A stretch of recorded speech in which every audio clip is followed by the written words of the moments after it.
terceiro ano, não é isso? Isso. Todo mundo do terceiro ano. Então, gente, veja só, Fernanda, eu vou ter que fazer algumas, assim, a gente tem que tentar, na medida do possível, de acordo com o que a ferramenta possibilita a gente tentar ser interativo, tá certo? Vai ficar muito enfadonho caso eu persista falando aqui meia hora, 45 minutos, uma hora, e não ter interjeição ou questionamentos da parte de vocês. Então, assim, eu sugiro que vocês, de fato, interrompam, que a gente perca um pouquinho a formalidade aqui do encontro, né? Então, é algo bem, bem informal, sobretudo nesse contexto difícil aqui que estamos vivendo, de epidemia, e que vocês possam, na medida do possível, retirar as dúvidas e me interromper, não precisa me chamar de senhor, nem de... sem muitas formalidades, tá certo? Então, nesse contexto, Fernanda havia pedido para mim, algumas semanas atrás, que eu falasse uma aula... no início a gente começou a locubrar, a Fernanda é intensivista, sobre emergência, sobre hemorragia, sobre cefaleia, e aí eu disse a ela que eu tinha mais ou menos montado uma aula sobre como o estudante de medicina, o interno, o plantonista, o residente tem que se comportar frente a um paciente que se apresenta na unidade de emergência com uma dor de cabeça, seja essa dor de cabeça habitual ou inabitual. Qual o raciocínio clínico que advém a partir daí e com base em que premissas, já que a gente está falando de uma aula de bioimagem aqui, né, o foco da gente aqui é bioimagem, para aqueles que não me conhecem, eu sou neuroradiologista de formação, quem são esses pacientes que apresentariam sinais de alarme ou que teriam indicação de um exame de imagem quando chegados à emergência com uma dor de cabeça, né? A partir daí, outras coisas se derivaram. Então, assim, vocês sabem, e aí fiquem à vontade, o bom de ver o nome aqui é porque eu posso fazer a pergunta, vocês podem ficar em silêncio e eu dizer, não, eu quero que Bárbara Kenia responda, eu quero que Djuli Schmidt responda, eu quero que Flávia Rosa 2 responda, né? Então, eu sugiro que vocês respondam, senão eu vou escolher quem vai responder, mas vocês entendem como é que uma imagem, que a gente vai falar de imagem, né? Como é que uma imagem é formada, uma imagem de tomografia ou ressonância, sim ou não? Não, prof. A gente teve contato quase nenhum com imagem no curso. Oi, quem foi que me respondeu? Érica. Porque a gente tem duas possibilidades. A gente seguir meio que na nuvem, né? E aí outros, além de Érica, podem eventualmente opinar. A gente seguir meio que na nuvem, compreendendo uma boa parte das coisas, mas aquilo que é de imagem a gente não compreenderia tão bem. Ou a gente poderia fazer um mix. A gente fazer um breve... Para mim não custa nada. O que vocês decidirem eu faço, tá? Porque se vocês não tiverem noção de como, o que é uma imagem de tomografia, qual é a diferença de uma imagem de tomografia para uma imagem de ressonância, como é que é formado e qual é o princípio de formação de uma imagem tomográfica, qual é o princípio de formação de uma imagem por ressonância magnética, o que difere uma de outra, o que faz com que eu peça uma, o que faz com que eu peça outra. Se vocês não compreenderem isso daí, vocês vão voar em metade da aula de cefaleia. Então, talvez, aí é uma sugestão que eu estou dando para vocês, vale a pena a gente voltar um pouco atrás, e aí eu faço uma primeira parte e tento ser o mais conciso possível, de mecanismos de formação de imagem, tento deixar a física de lado, a matemática de lado, e dar exemplos mais práticos, como é que uma imagem de tomografia é formada, como é que uma imagem de ressonância é formada, para que vocês possam ter essa noção básica e a gente entra na aula de cefaleia. É minha proposição 1. Minha proposição 2 é a gente manter o plano de origem e ir direto para a cefaleia, e aí fiquem à vontade para opinar. Como eu mesma falei, eu voto pela primeira opção, mas não sei o que os meus colegas vão preferir. Eu também prefiro a primeira. Eu também. Também. Eu também.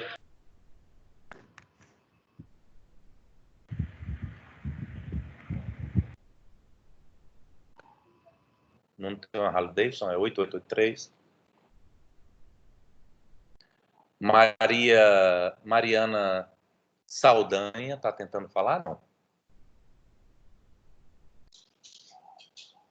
Fernanda, Não, você que professor, eu estava é a pró concordando deles. só. Tá. Você que é a pró, o que você acha, Fernanda? Eu acho a primeira opção, a mais completa, com certeza. Eu acho que eles estão interessados, sim, viu, Drake? Acho que a gente podia dar uma explicaçãozinha sobre o exame de imagem. Não é todo dia que a gente está com um especialista como você para falar. Então, A gente que quase não tem Né? aula de exame de imagem, professor, então por isso.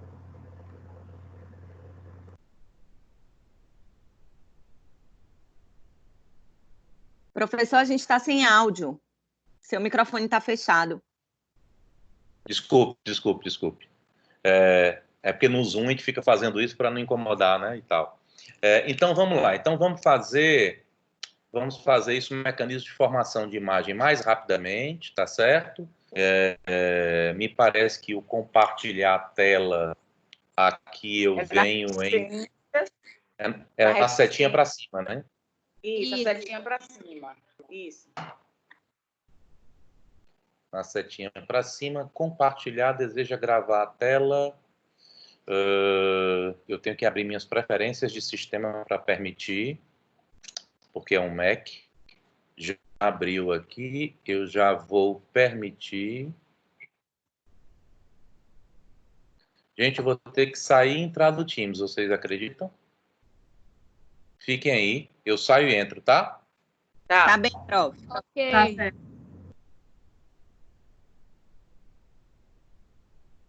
Fernanda, vou aproveitar que você está aqui, sou eu, Érica, de novo. Oi, Hoje eu estou Érica. pedindo muitas coisas. A gente está conversando na nossa tutoria e a gente gostaria de saber se é possível que a gente tente fazer uma consultoria para que a gente se oriente um pouco sobre o que priorizar, tanto para a sessão que passou hoje, quanto para a próxima sessão. A gente queria discutir um pouco. Eu não sei se o restante da turma concorda com isso, mas no nosso grupo de tutoria específico, a nossa tutora é Rose, e a gente estava conversando sobre isso. E se você puder, a gente gostaria de conversar contigo um pouco. Mas quando isso? Hoje? Não sei, assim, se você puder em outro momento, não teria problema. Porque hoje, quando eu acabar a aula de Drake, eu tenho uma reunião da comissão de avaliação. Então, hoje eu não posso. Certo. Mas, aí você já quer deixar algum... Para a próxima tutoria, isso? Antes da próxima tutoria? Eu acho que seria interessante depois da próxima tutoria que a gente conseguiria reunir todas as dúvidas, Pro. Então, pronto. Interessante ia ser antes da aplicação das provas também. Fechado. Não tem nada certo ainda como é que vai aplicar essa prova. A gente deve discutir alguma coisa hoje. Eu vou ter uma reunião hoje aí, mas não tem nada certo, não. Pronto, mas aí poderia ser, se você puder fazer isso. Segunda-feira, a tutoria vai ser mais curtinha, porque segunda-feira vai ter só o fechamento, né? Eu acho que Renata não vai abrir segunda-feira. Então, assim que acabar, a gente se encontra. Eu acho que 4 horas. Pronto. Tá ótimo, tá certo. Pronto. Obrigada, Fernanda. E, além disso, além do último caso, a gente poderia, se a senhora puder também, fazer um apanhado geral dos outros problemas, porque alguns conceitos, tipo assim, do problema 3, a gente teve um gap muito grande, né? Até começar o problema 4 definitivamente, a gente dar continuidade. Se a senhora também pudesse fazer um apanhado dos outros problemas, para a gente poder tirar dúvida dos outros também, para a gente poder meio que revisar um pouco disso, se a senhora puder. Sim, senhora. Obrigada. Minha tutoria não vai acabar antes de 4 horas, não, professor. Tenho certeza. Você é Renata ou você é Janaína? Janaína. Prazer. Não tem problema, não. Se não acabar, a gente retarda um pouquinho. Não se preocupe, não. Tá certo. Obrigado. Turma, vou tentar compartilhar agora a tela, tá? Tá bem, prof. Vocês estão vendo? Tá preto. Agora foi. Sim, tô e agora está compartilhada. Eu não estou vendo, professor. Pois para mim já está compartilhada. Tomografia computadorizada e ressonância nuclear magnética. Também está aqui. E aí? Agora apareceu. Apareceu para todos? Alguém não está vendo, por favor? O silêncio significa dizer que todos estão vendo, por isso. Então, é isso? Isso. Isso, pronto. Vocês estão me vendo ainda ou não? Sim, Tá, também te então vamos lá. vemos. Tô vendo bem pequenininho aqui embaixo. Pronto. Louro do olho azul, é isso? Exatamente. Então vamos lá, gente. Ó, então aqui sobre o princípio de formação da imagem. Então, a história da radiologia diagnóstica, ela se confunde com a história da neuroradiologia, coincidentemente, tá? Tá certo? Essas são as primeiras imagens se não a primeira, imagem essa do lado esquerdo. Quando eu movo a seta, vocês veem a seta se movendo também? Sim. Sim, professor. Sim.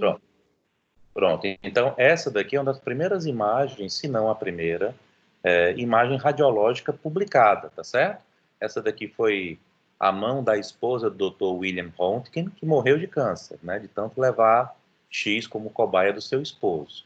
Então, entre isso daqui e isso daqui, existe uma série de coisas que ocorreram nessa linha temporal, que eu vou tentar passar bem breve.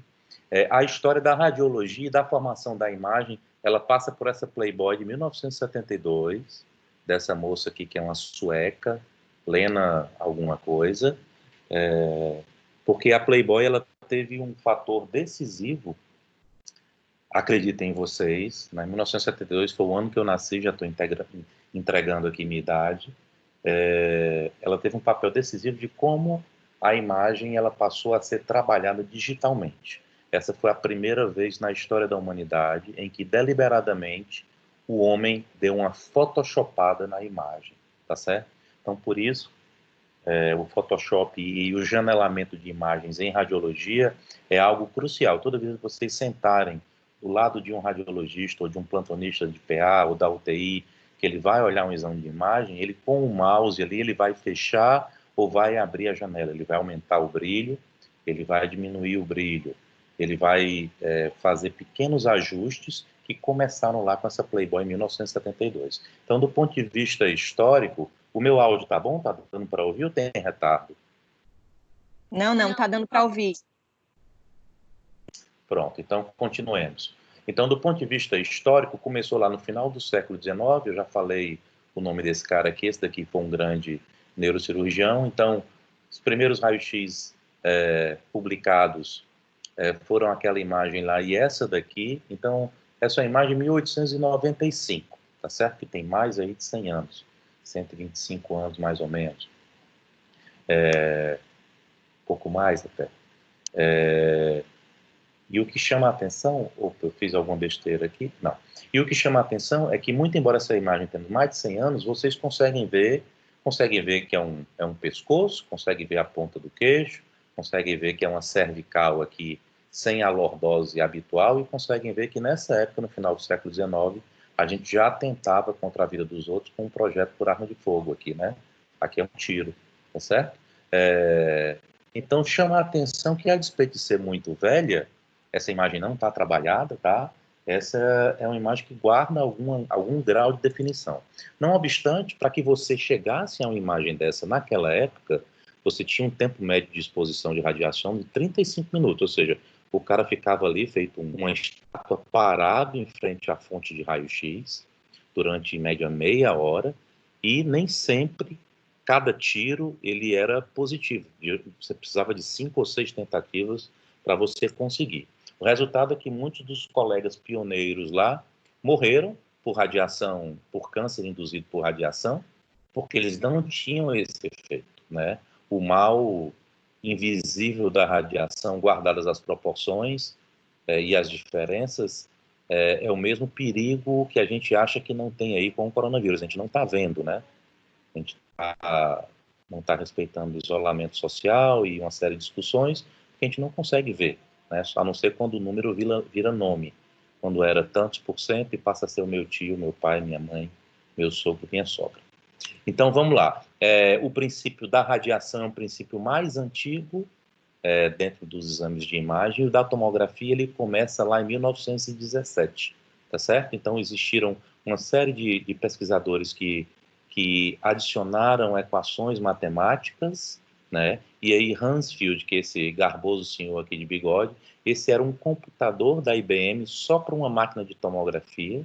Tudo isso aqui que vocês estão vendo é um computador da década, final dos anos 60, início da década de 70, e por uma série de equações matemáticas começaram lá no início do século 20, 1915, 1917, se chegou ao primeiro aparelho de tomografia da história, que é esse daí, que parece uma máquina ou de tortura ou uma máquina de lavar, difícil dizer, né? Aqui Hansfield e o outro colega dele, e o princípio era um princípio muito simples. Você colocava o corpo a ser estudado dentro da abertura, raios X eram gerados, atravessavam esse corpo, e por uma equação matemática, essa que eu citei para vocês lá em 1917, existia o que eles chamavam de back projection, ou seja, ele subtraía aquilo que estava sendo invadido pelo raio-x e transformava numa imagem na tão conhecida chapa ou na tão conhecida película radiográfica que vocês veem aí dos diversos exames que vocês já tiveram a oportunidade ou de serem submetidos ou de observarem de familiares ou mesmo em hospitais. É o velho raio-x de tórax, as películas de tomografia e por aí vai, tá certo? Então essa é a primeira imagem de tomografia publicada na história da humanidade, em 1970, deixa eu levantar aqui, mas eu acho que é 73, isso mesmo, em 1973, no Jornal Britânico de Radiologia, e parecia esse instrumento de tortura, o indivíduo ficava aqui e o raio-x ficava lá. Mas como é que é feito isso? Esse é um aparelho da época em que eu fui residente, né? Final dos anos 90, início desse século, do século 21. O que existe aqui dentro é algo muito mais complexo do que nós examinamos, mas de um princípio relativamente simples. Então, isso é o que existe lá dentro de um aparelho de tomografia desmontado. Você tem uma série de estruturas que a gente vai, a partir de agora, examinar e mostrar para vocês como é que uma imagem de tomografia ela é gerada. Então, lá dentro do gantry, dentro do anel oval ou circular da tomografia, vai estar o corpo, que vai ser objeto de estudo, você tem uma série de colimadores e você tem, contralateralmente, uma série de captores. Então, você tem, tal e qual o aparelho de raio-x convencional, que você vai lá fazer um aparelho de raio-x de tórax, você tem um cátodo e um ânodo, você gera uma fonte de radiação, aquela fonte de radiação ela atravessa o objeto de estudo, a parte do corpo que você está querendo estudar. Então, o raio-x sai daqui, atravessa o objeto de estudo, a barriga, o tórax, a cabeça, e é gerada uma impressão, uma sombra, grosseiramente falando, daquele objeto de estudo no conjunto de detectores. Até aqui está claro para vocês? Ou alguma dúvida? Sim, Tá claro. Tranquilo. Pronto. Mas como é que isso daí se transforma em imagem? É um princípio muito simples, né? A matemática, que é uma das 3 maiores invenções da humanidade, serve a isso. Então, você tem um objeto de estudo lá, então, como se isso aqui fosse o gantry, ou como se fosse a entrada do aparelho de tomografia, e esse objetinho aqui, preto, fosse o nosso objeto de estudo. Então, o raio-x ele vai atravessar o ponto de objeto de estudo em posições distintas, né? O aparelho ele vai girar e isso daqui vai gerando, né, impressões nos captadores ao redor de todo o aparelho, e o somatório disso daqui via equação matemática, via uma transformação analógica digital, logaritma, gera-se uma imagem tal e qual vocês conhecem hoje. Então, para aqueles que quiserem decorar, uma das fórmulas é essa, a fórmula de atenuação dos raios-x, né? A fórmula complexa, mais do domínio matemático, é bem conhecida. Então, você tem uma intensidade de entrada, uma intensidade de saída e um coeficiente de atenuação. Ou seja, se eu sou a fonte emissora de raio-x, a minha tela é o objeto de estudo e a cadeira que está atrás da minha tela é aquela que vai receber a impregnação desse meu objeto de estudo, Se a tela do meu computador é mais fina, eu vou ter uma sombra posterior de uma maneira X. Se a tela do meu computador é mais grossa, a sombra gerada posteriormente também vai ser diferente. Uma coisa é você, com a mesma quantidade de kV e de miliamperes, ou seja, a mesma quantidade de radiação, você incidir o raio num pulmão, que é uma estrutura aérica. Outra coisa é você incidir esse raio na barriga. Outra coisa é você incidir esse raio X numa estrutura óssea. A sombra gerada, eu estou chamando sombra para facilitar a compreensão de vocês, ela vai ser distinta. Quanto mais denso é o tecido a ser penetrado pelo raio-x, mais próximo do branco vai ser a sombra gerada. Osso, calcificações, gordura e por aí vai. Quanto menos denso, mais aérico ou mais líquido é o tecido que vai ser penetrado pelo raio-x, mais escura é a sombra que vai ser gerada. Então, pode parecer complicado, mas lembrem aí de um raio-x de tórax, né? As costelas que têm pouca densidade óssea, mas são osso, elas aparecem, mas elas aparecem num padrão mais claro, por exemplo, do que a clavícula, do que a ponta do queixo, ou do que os ossos da cintura escapular. Em contrapartida, a área cardíaca, que é densa, não é calcificada, não aparece tão branca quanto o osso, mas aparece num cinza mais branco, tendendo a cor do osso, mas numa densidade um pouquinho menor. E, em última análise, os pulmões, que quase não têm tecido compacto, como é o caso do mediastino, que tem um tecido aérico, eles vão gerar uma sombra branca. Então, quando a gente fala de raio-x e de tomografia, a gente está falando de densidade. Ficou claro até aí para vocês? Sim. Foi um sim tão singelo que eu tive medo dele ser mentira. Eu acho que sim. Então, assim, é só para vocês terem uma ideia. Então, se eu sou um indivíduo, se eu vou penetrar por raio-x de tórax um indivíduo que tem 120 quilos e uma pequena bailarina que tem 40, mesmo sendo um tórax, a sombra gerada vai ser diferente. Vocês concordam? Então, de acordo com a densidade do tecido a ser atravessado pelo raio-x, a impressão que eu vou ter na película é uma impressão distinta. A gente pegou as bits? Tem alguém que está com o microfone ligado aí sem querer, não sei quem é. Então, vamos lá. Na tomografia, como é que ocorre? Eu tenho lá em cima a fonte emissora de raio-x. Para que esse raio não disperse, eu tenho um tubo que a gente chama de colimador, que são esses indicativos aqui de cinza que fecham o raio. O ROI, que é uma sigla em inglês para o objeto de estudo. Vamos representar esse ROI aqui como a cabeça de alguém, por exemplo. A gente está olhando o indivíduo de trás, ele deitado, né? Então, esse raio-x, ele vem, ele diverge um pouco, né? Ele atravessa o objeto de estudo. Eu tenho atenuação dos raios-x aqui, tenho um raio-x lateral que também é recebido aqui pelo conjunto de detectores.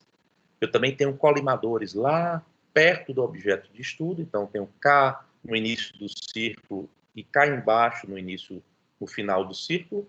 E isso daqui existe uma transformação analógico-digital que eu fiz menção há pouco tempo, vai para um computador, algoritmo de reconstrução, e assim é formada a imagem de tomografia, com base numa escala de cor, que vai do osso mais denso.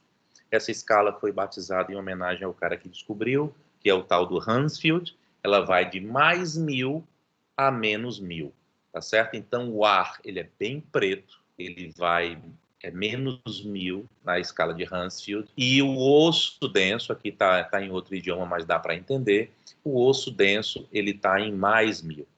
Boa parte dos tecidos que nós conhecemos, e aqui está a água está em 0, ela vai variar ali de menos 100 a mais 200, que são as estruturas pouco calcificadas, plexo coroide, os hematomas, calcificações tumorais, os hematomas recentes, substância cinzenta, substância branca e por aí vai. Então, boa parte das coisas em neuro que nós conhecemos, por exemplo, elas vão lá do menos 100 ao mais 200, tá certo? Então, existe, isso aqui é questão de prova de residência, tá? Existe uma escala de graduação, a gente chama grosseiramente de cores, mas não é bem cor, é densidade. Quanto mais denso, mais branco, quanto menos denso, mais preto. Então, quando você vai descrever uma tomografia e partindo do pressuposto que os hematomas eles estão aqui mais para o branco, ou que você tem uma calcificação patológica, você vai dizer imagem hiperdensa de tal localização. Ao mesmo ponto que você tem, por exemplo, um pneumoencéfalo, o cara foi vítima e foi lá para a UTI de Fernanda, com vítima de um acidente de via pública e entrou grosseiramente ar na cabeça dele. Aí você vai dizer que você tem uma lesão hipodensa, que ela tende ao ar na região frontal direita, por assim dizer. Tá certo? Esse é o desenho esquemático, é uma animaçãozinha. Então, ao mesmo tempo que quando eu era estudante de medicina, era assim que o aparelho girava, certo? Lucas, sério, estudante, você... eu me formei... Você? Sou eu, não? Acho que não, né?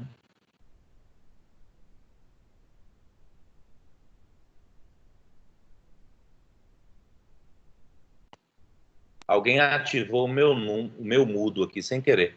Estão me ouvindo? Sim, Eu tô ouvindo, prof. Tá, alguém sem querer apertou aqui no meu botão e colocou em mudo. Então, quando eu era estudante de medicina, eu me formei em 98, o tomógrafo era assim, ele era bem lento.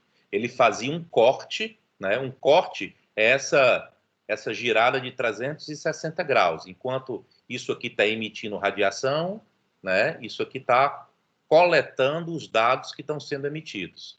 Aí ele parava um pouquinho, jogava para o computador trabalhava e depois de 2, 3 minutos ele fazia outro corte.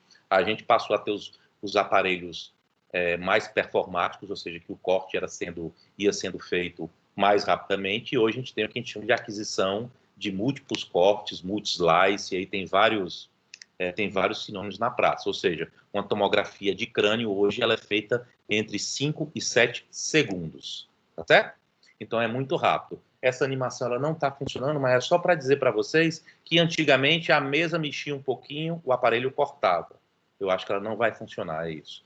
Hoje em dia, o que ocorre? A mesa, ela corre ao mesmo tempo em que o aparelho corta rápido. Isso aqui é como se fosse um corte transversal daquele tubo de tomografia, tá certo? O gantry que eu chamei, a parte, a gente está olhando de lado, né? Quando eu falo transversal, é porque eu estou olhando de lado.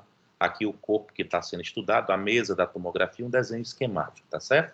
Na aquisição helicoidal, essa mesa ela avança e o aparelho corta rapidamente ao ponto de fazer isso daí que eu mostrei para vocês, que é uma imagem de tomografia computadorizada que aparece para vocês assim, tá certo? Hoje isso não vem mais, às vezes vem na primeira película, então normalmente são 16 ou 20 imagens, tá certo? Então você tem a estrutura, você tem onde a cabeça do paciente está repousada aqui, você vai ter uma pescazinha, um R para dizer o que é a direita e um L para dizer o que é a esquerda. Tudo que está à sua esquerda, você de quem olha, é a direita do paciente, tá certo? Tudo que está à sua direita é esquerda do paciente. Tá claro isso? Ó o Rzão aqui e ó o Lzão aqui. Right, left. Você pode ter aqui a espessura do corte, aqui é uma cabeça de um adulto, que foi feito 5h26 da tarde. Aqui você tem o janelamento, né, o brilho e o contraste. Você tem a data, você pode ter, aqui foi um dos hospitais onde eu fui residente, você pode ter o nome do paciente, a localização do hospital, isso varia de aparelho para aparelho.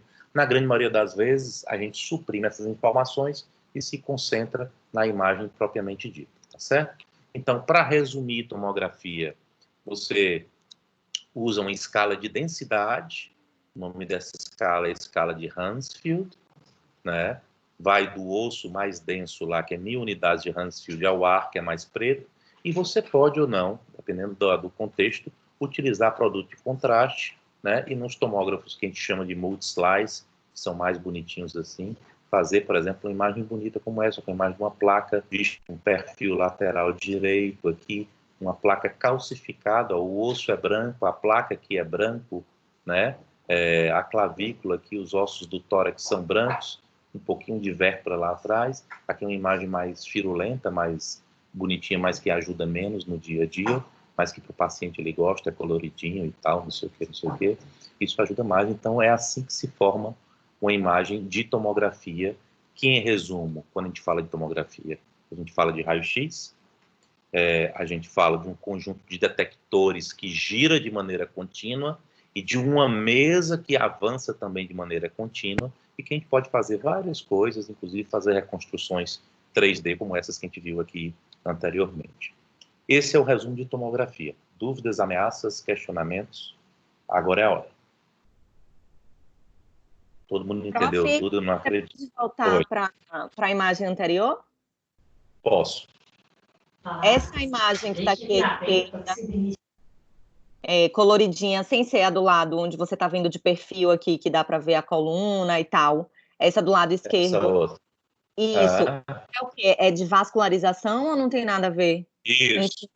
Isso aqui é uma imagem, é só para mostrar um exemplo, aqui é uma malformação arteriovenosa cerebral, é só para mostrar os vasos e o grau de definição com o avançar dos tomógrafos ditos multi-slice ou multicorte, ou multicanais, tem vários sinônimos, qual é o grau de definição que a gente consegue atingir hoje, certo? Então, hoje a gente faz muito melhor, muito mais rápido, e a gente tenta fazer com muito menos radiação, que continua sendo um inimigo invisível, tal qual o vírus.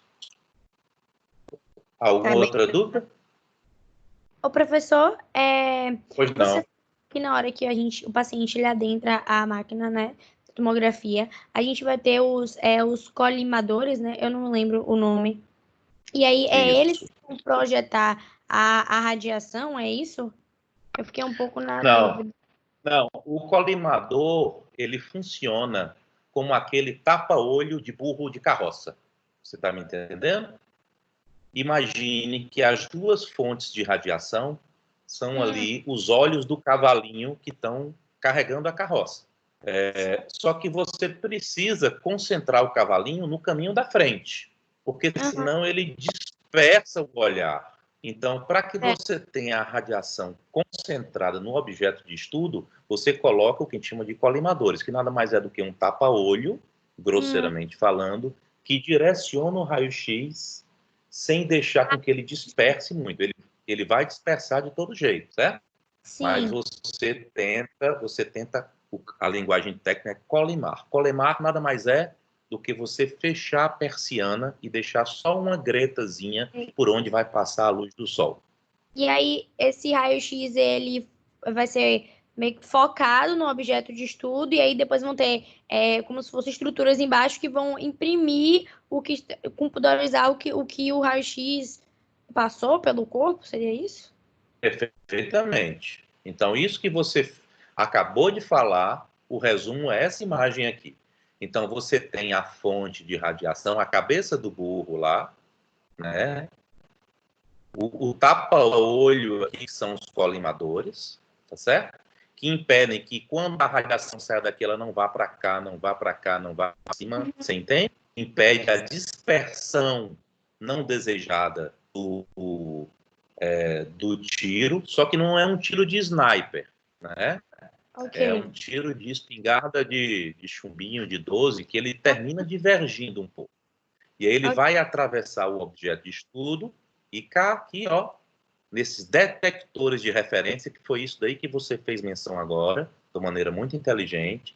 Esses detectores vão captar esses diferentes raios-x atenuados e vão fazer uma transformação que vai levar para o computador. E aqui é matemática, daqui para cá é matemática. E transformam isso numa imagem. Obrigada, professor. Alguma dúvida, gente? A gente vai passar para a ressonância e vai para a aula de cefaleia propriamente dita. Fernanda, alguma observação? Fica à vontade. Não, Drayton, está tudo excelente, está fantástico. Estou aprendendo um monte aqui. Nossa. Vamos lá.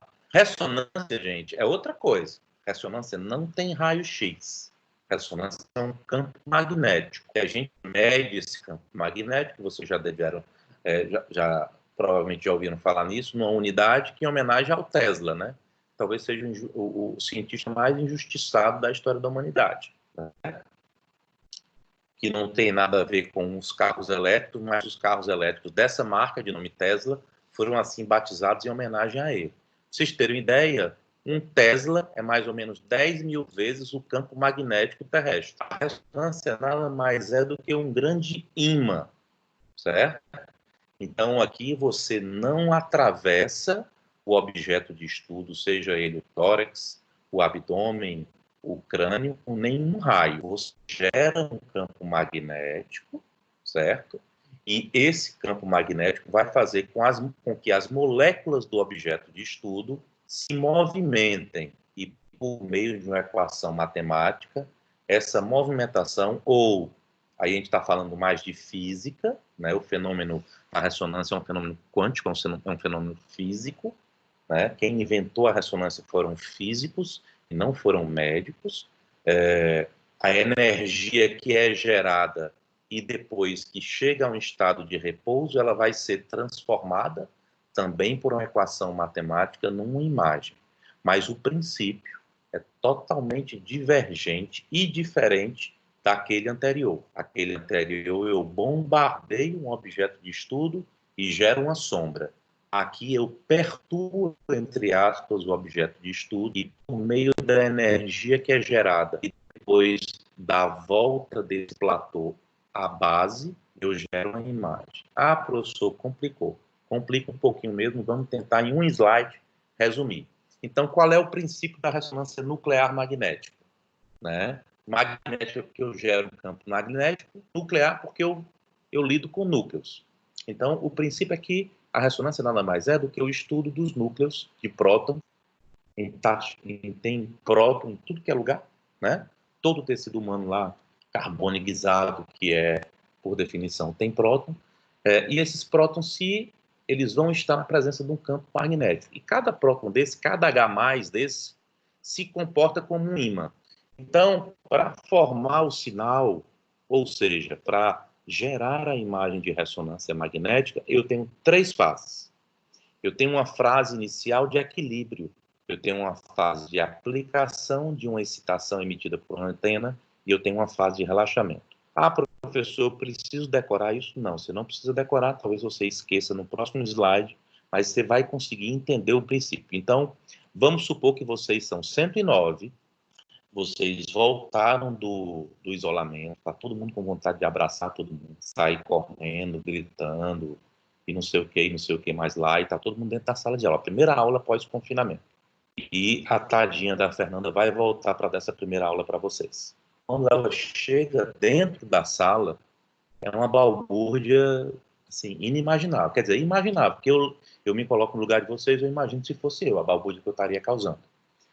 Mas entenda que vocês, ao invés de estarem sentados bonitinhos, um atrás do outro, uns vão estar levantados, outros vão estar conversando, uma cadeira vai estar virada, ou seja, vocês imaginem-se como prótons fora do estado de equilíbrio. E as paredes da sala de vocês são aqui, ó, essa redoma campo magnético.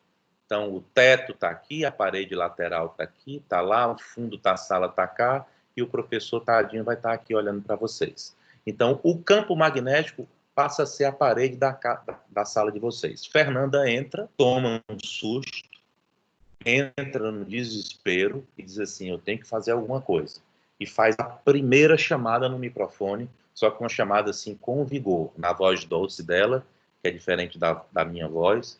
Minha filha mais nova disse que eu tenho uma voz de ladrão. Ela tem medo da minha voz, ela não sabe escrever diferente, ela fala assim. Então, ela dá uma primeira chamada no microfone. Essa é a aplicação que a gente chama de onda de equilíbrio. O que é isso?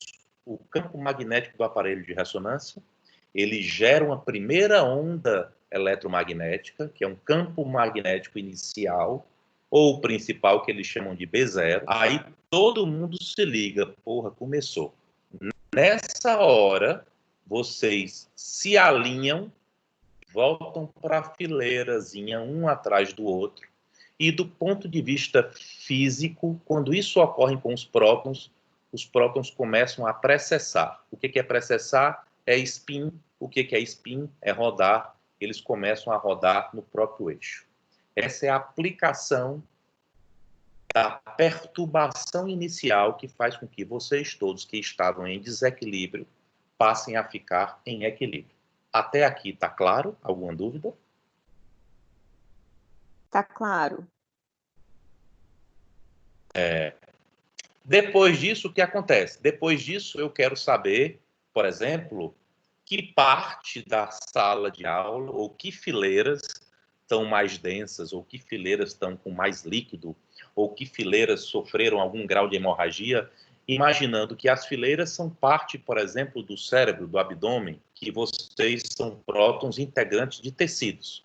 Então, aí sim existe uma aplicação de uma excitação. Quem já fez ressonância, lembra que o aparelho de ressonância ele dá umas batidas e ele muda o som. Passa de uma buzina mais fina, depois passa para uma buzina mais grossa, depois é umas batidas como se fosse um martelo. Aquilo ali são as bobinas, né? O que vai provocar as antenas, que vão provocar a excitação emitida. E aí, de acordo com a característica de cada tecido, se está tudo bonitinho, todo mundo vai responder do mesmo jeito. Ora, se eu sou um próton de dentro do ventrículo lateral, e se Fernanda é um próton de dentro do lobo frontal, do lado dela vai ter tecido diferente dos que estão do meu lado. Então, eu vou ter um deslocamento distinto do dela. Eu vou gerar uma energia, quando essa onda eletromagnética me estimular, diferente da energia que vai ser gerada quando Fernanda for estimulada.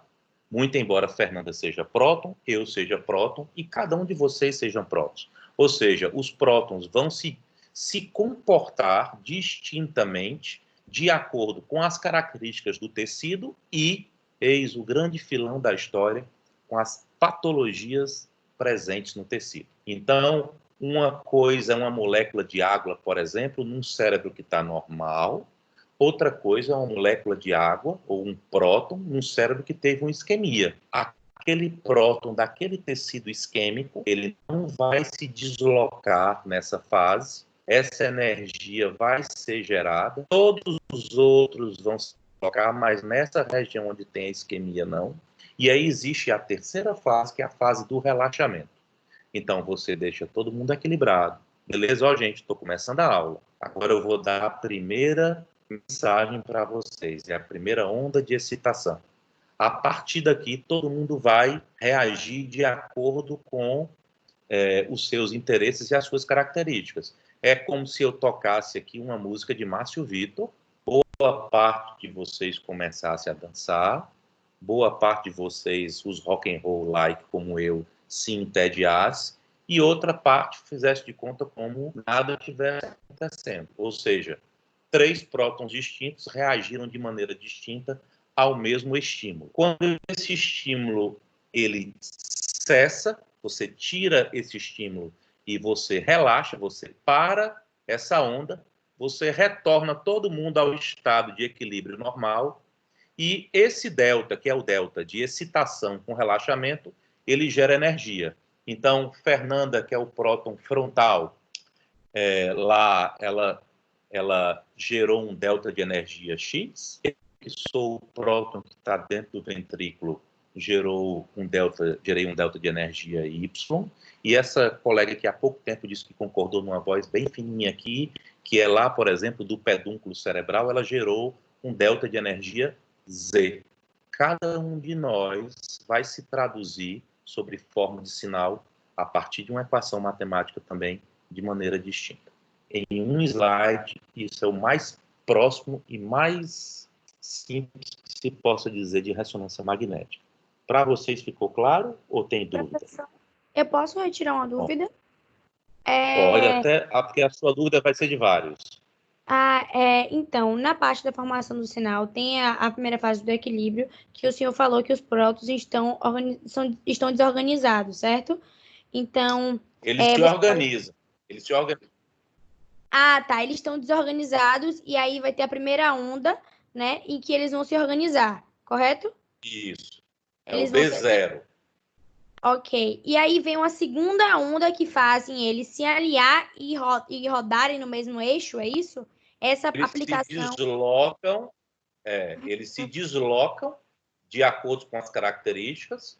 Vamos Certo. supor, se essa mesma onda eletromagnética que é aplicada, eu vou me deslocar de uma maneira, porque eu estou dentro do ventrículo, Fernanda, que está lá no lobo frontal, vai se deslocar de outra maneira, e você que está no pedúnculo cerebral, ou escolha no cerebelo, escolha qualquer outro lugar, você se desloca de outra maneira também, porque você é um próton daquele tecido. E lhe digo mais, se uma quarta pessoa que está a 1 centímetro de Fernanda, também no lobo frontal, é um próton que está dentro de um hematoma cerebral, por exemplo, aquele próton também vai ter um comportamento distinto pelas características do tecido. Você está me entendendo?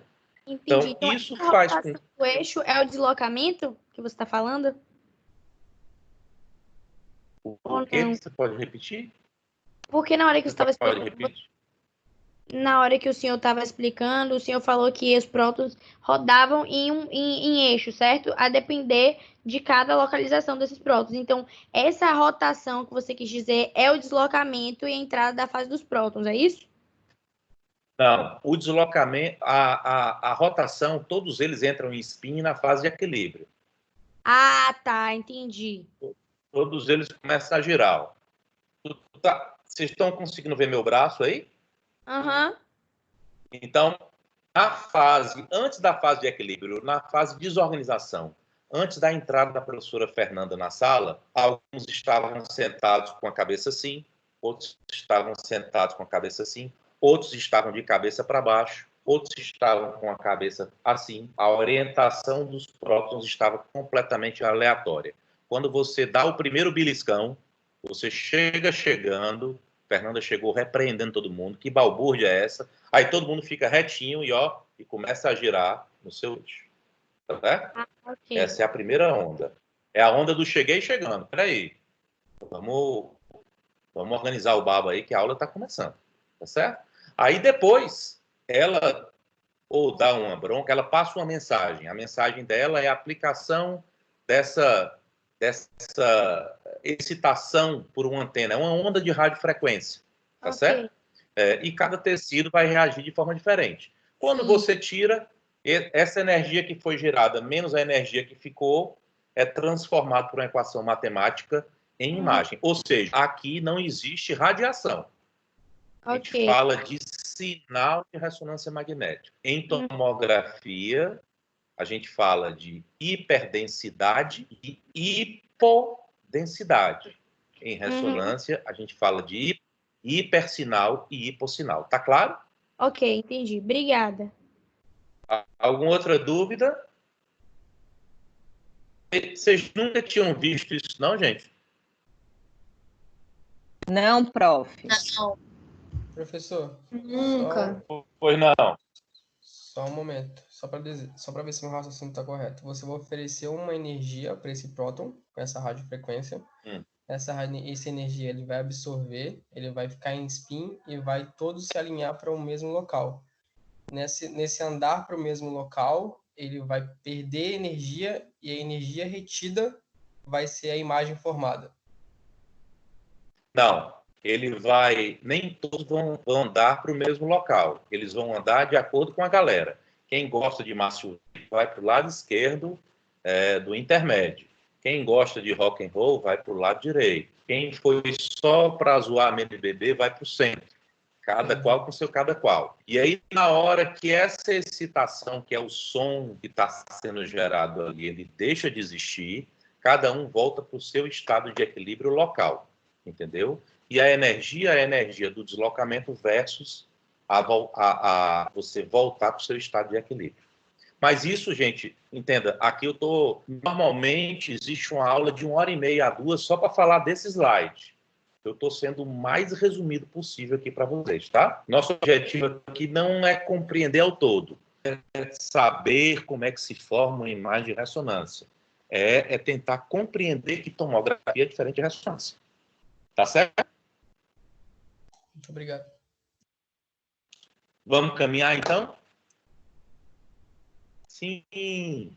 Então, vamos lá. Então, a gente gera em ressonância as duas principais imagens, que é o que a gente chama de T1 e T2. Como é que você vai diferenciar um T1 no cérebro de um T2? É que no T2 a água é branca. E pasmem vocês, ainda hoje a gente vê residente, Fernanda talvez não me deixe mentir, e não sabe o que é um T1 e um T2. Por isso que eu te falei, que eu tinha certeza que eles não tinham tido aula ainda, porque a gente vê mesmo. Então, assim, um T1, você tem essas características, então, cada tecido. No T2, a água é branca, então o líquor, ó, tanto dos ventrículos, foram alunos de Cuco, então vocês sabem que é ventrículo lateral, provavelmente, e todo o líquor que banha aqui o espaço subaracnoide, ó, ele é branco, certo? E aí existem outros factores. Pois não. Interromper o senhor, é porque para mim o slide está travado no slide anterior ainda. Passou agora, acabou de passar. Demorou mesmo, a gente não conseguiu acompanhar, prof. Foi mesmo? E agora? O slide que ele estava... Pronto. Posso continuar? Todo mundo aí está no slide? Sim. Sim.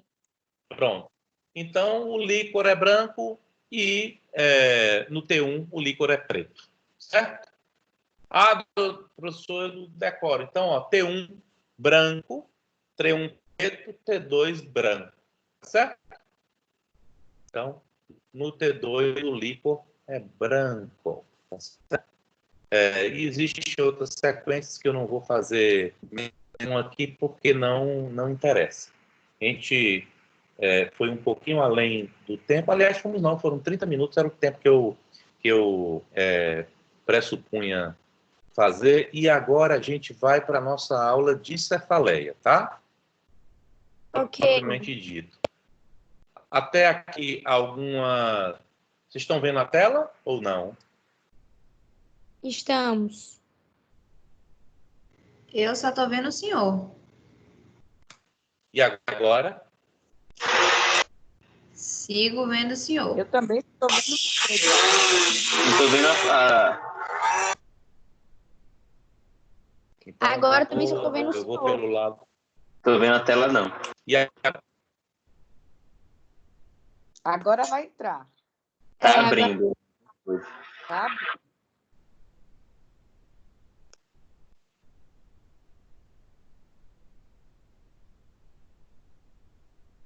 e aí, gente? Tá tudo preto para mim. Só tem sua inicial, não tem... Alguma coisa? Não, continua preto, prof.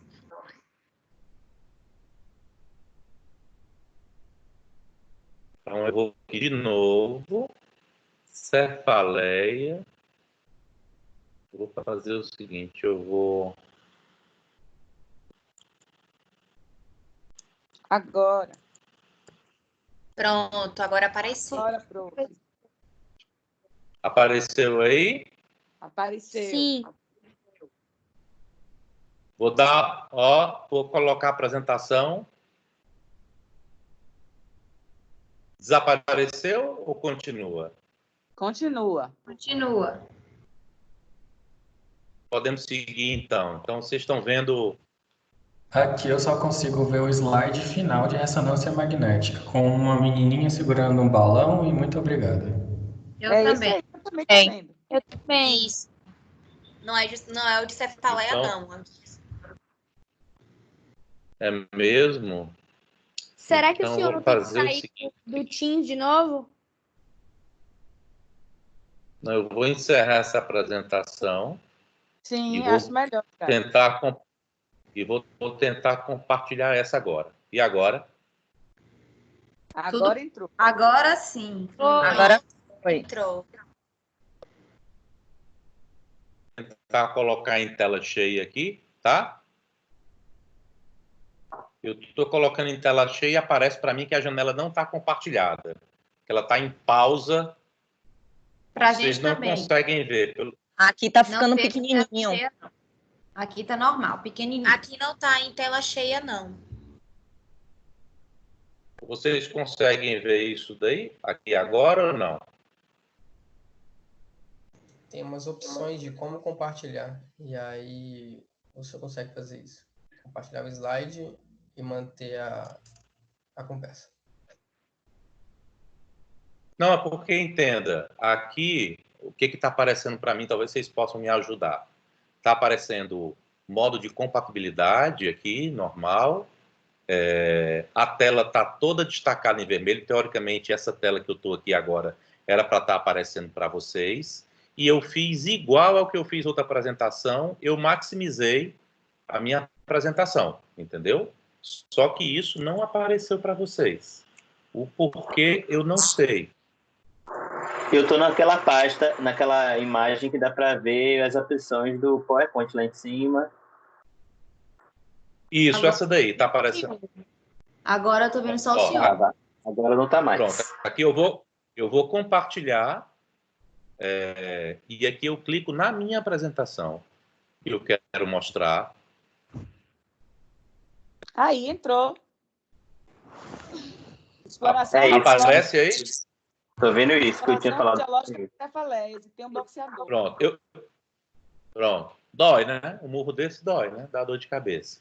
Então, eu vou tentar maximizar a apresentação, vocês me dizem se ele sai ou não. Maximizei aqui, vamos ver.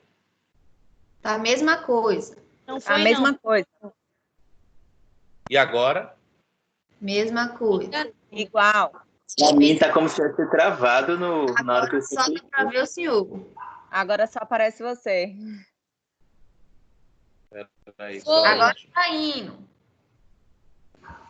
Foi, professor. Só não apareceu. Oi, professor, a tela toda, só não apareceu a foto ainda. Acho que tá lento, professor, mas tá indo. Tá abrindo tela agora toda não. Apareceu. Tem transição, combinação de transição. Pronto, chegou a tela toda. Pronto, tá aí? Podemos ir, então? Podemos. Então, vamos lá. Então, quando a gente fala de cefaleia é a principal síndrome neurológica que existe, né? Aliás, a principal síndrome neurológica que existe é dor. Não existe indivíduo que no curso de sua vida não tenha dor, a não ser que ele tenha algum problema neurológico. Existem algumas, por exemplo, aqueles corredores, teve até uma brincadeira na época do filme Forrest Gump, que ele correu da costa leste à costa oeste, ele não. Então, o indivíduo, ele tem fratura de estresse, ele tem fratura do platô tibial, ele tem fratura de tornozelo, mas ele não se percebe com fratura, porque ele não tem dor, tá certo? As dores de cabeça são mais importantes no sexo feminino e tendem a diminuir com a idade. Dificilmente vocês vão encontrar o avô de vocês se queixando de dor de cabeça. Dor de cabeça no idoso é algo que preocupa, tá certo? Então, 10% dos motivos das consultas neurológicas da emergência, de cada 100 pacientes que você vai ver na emergência num dia de plantão, 10 vão ter dor de cabeça, né? O grande segredo eu estou vendo um paciente com dor de cabeça, qual é o paciente que eu vou explorar por um exame de imagem, eu vou me proteger e não vou exercer a arte médica, que é a arte do raciocínio clínico, né? E vou solicitar exame de imagem para todo mundo. Eu vou procurar o quê? Porque toda vida aqui você só acha aquilo que você procura. Você só procura aquilo que você conhece, né? Então, para que você ache alguma coisa, você tem que reconhecer e saber procurar. E de que maneira? Eu vou pedir um raio-x de seios da face, porque eu acho que é uma sinusite. Eu vou pedir uma tomografia, vou pedir uma ressonância, eu vou pedir o quê? Aqui a gente vai entrar um pouco mais na clínica neurológica, né, associada aos exames de imagem, tá certo? Então, se a gente pegar qualquer artigo, eu tenho até uma revisão bibliográfica recente, se vocês quiserem, pode mandar e-mail que eu mando para vocês. Eita, saiu da minha tela. Com motivos de dor de cabeça, né? Esse é um artigo clássico, um artigo de 1991, mas com centenas de pacientes, tá certo?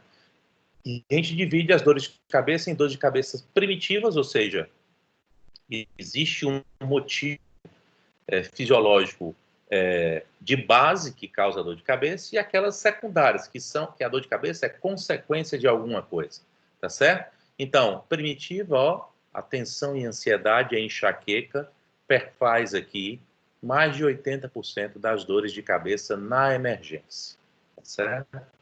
E, sobretudo, num momento como esse nosso, aqui agora, em que todos confinados, todos sem perspectiva, com várias incertezas de diferentes naturezas, em relação ao ensino, em relação a dívidas, em relação a compromissos, em relação a uma série de fatores, a gente tende a aumentar a tensão e, com certeza, os colegas neurologistas têm tido mais trabalho com dor de cabeça nesse momento.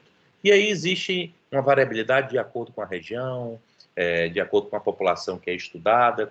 Culturalmente, a dor de cabeça também se modifica. Uma coisa é uma dor de cabeça no anglo-saxão, outra coisa é uma dor de cabeça, e como o povo, por exemplo, oriental, nipônico, percebe uma dor de cabeça, outra coisa é como o latino percebe a dor de cabeça. Nós, latinos, e nós, nordeste do Brasil, nós temos uma tendência natural a supervalorizarmos a dor, sobretudo se formos homens, né? Os homens, por definição, são bem menos susceptíveis a suportar a dor do que as mulheres. Isso está provado cientificamente. Cefaleias secundárias, quando a gente fala de febre, são processos de inflamação, processos infecciosos, metabólicos e causas de otorrino nas cefaleias secundárias. Eu acabei de falar de sinusite no início, perfazendo quase 15% dos atendimentos. Eu preciso saber disso. Não, isso é apenas um dado epidemiológico. Você precisa ter noção de duas coisas. Você tem causas base, você tem causas secundárias. Alguma coisa que existe que está levando à cefaleia. E você tem a causa básica, a cefaleia é o sintoma primário. E que essa miríade de fatores ela é muito vasta. E que você tem que entender e tentar conseguir, como estudante de medicina, como futuro interno, como futuro residente, futuro profissional do PS, a separar o joio do trigo e não colocar todo mundo dentro da mesma cachola, tá certo? Então, o primeiro fator que leva em consideração e nunca vai mudar, que Tatiana e Rose Marbach me escutem falando isso, é o interrogatório, é a anamnese. A anamnese sempre vai continuar sendo, independente daquilo que vocês venham a escolher, se for radiologia, como foi o meu caso, se é UTI, como é o caso de Fernanda, ou qualquer outro colega aí, que é professor de vocês, ela começa por uma boa anamnese.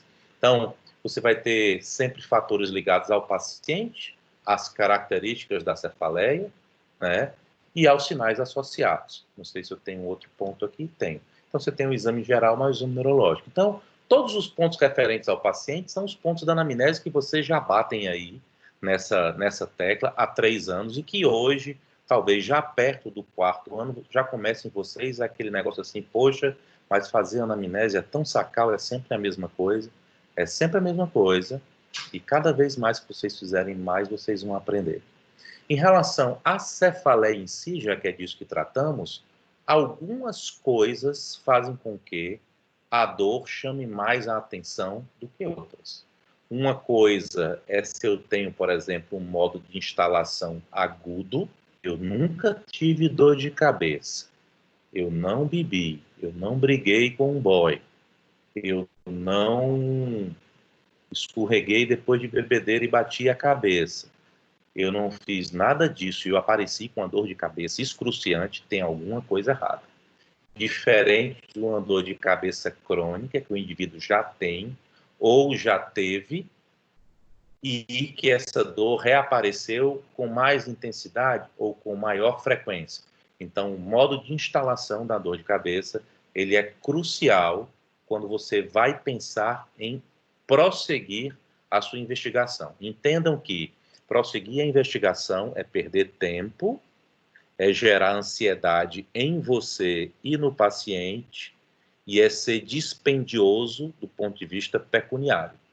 Então, não é porque a tomografia está ali no PA, não é porque ela está sem ninguém, não é porque ela é bala, não é porque o convênio paga, e não é porque o paciente pediu que você tem que pedir o exame de imagem, tá certo?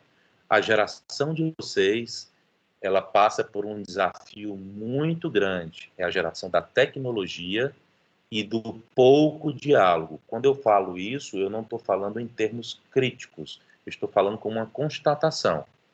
Hoje, o que vale é o número de curtidas no Instagram. E se o cara curtiu uma foto de 6 meses atrás, melhor ainda. Né? Não é assim, meninas, que funciona ou não? Estou mentindo? Ninguém vai dizer que eu estou, né? Todo mundo em silêncio. Mas conta. Isso muda de uma geração para outra. Então, a geração de vocês é uma geração cujas características fazem com que esse contato interpessoal ele seja menos próximo, que vocês adentrem menos nesse lado tão subjetivo que é o lado da história humana, porque ali na frente de vocês parece conversa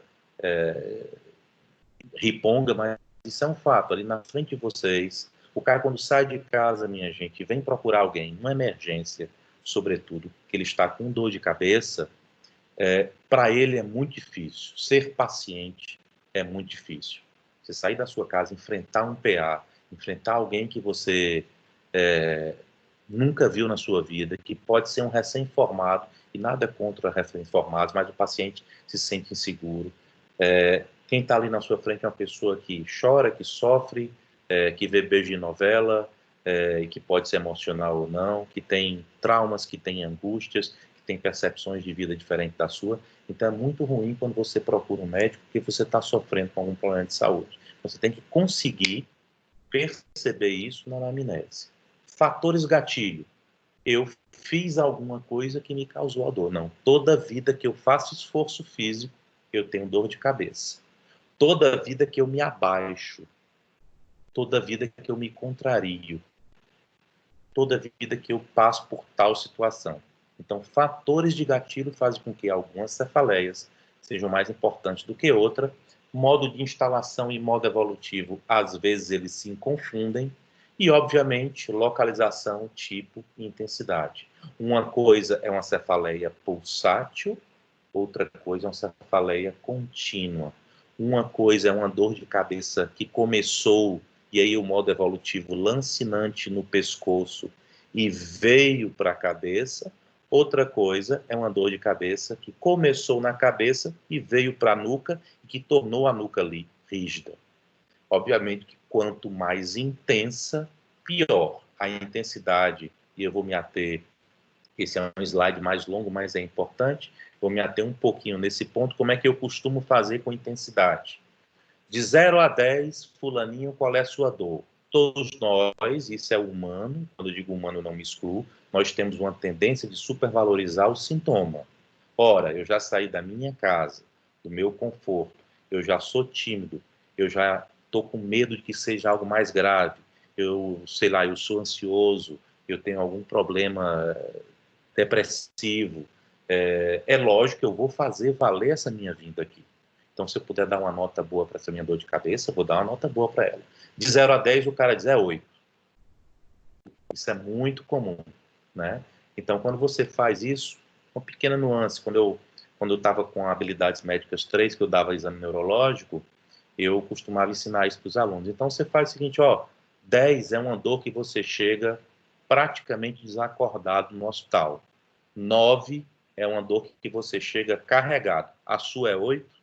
Essa 8, quando você faz essas duas observações, ela cai imediatamente para 7 ou 6. É automático, tá certo? Então, você não pode dizer que o indivíduo não sentiu a dor 8. Para ele foi 8. Cada cabeça uma sentença. O peso do fardo só sabe quem carrega. Então, você tem que respeitar a individualidade, né? E tentar adequar a individualidade daquele paciente que está à sua frente ao que, de fato, mostram as tabelas e as avaliações da dor. Se essa dor, obviamente, além de intensa, ela vem com sintomas associados, náusea e vômito aqui, até prova do contrário, eu estou diante de uma irritação meníngea ou de um sinal de hipertensão intracraniana, fotofobia, lacrimejamento, eu posso estar face a um quadro enxaquecoso clássico, que é uma das dores mais frequentes, e se ela responde à analgesia convencional. É muito comum, e vocês vão ver isso na prática, olha, a minha dor é muito intensa, o cara valoriza a dor, é uma nota 8, você fala, 10, quando chega carregado ou quase desmaiado, é 9 quando chega com a ajuda de alguém. Diz, não, doutor, é 8 mesmo. E se você toma alguma coisa que passa a dor, não, doutor, eu tomo uma dipirona e ela passa. Então, nenhuma dor muito importante, via de regra, de nota 8, ela vai passar com comprimido de dipirona.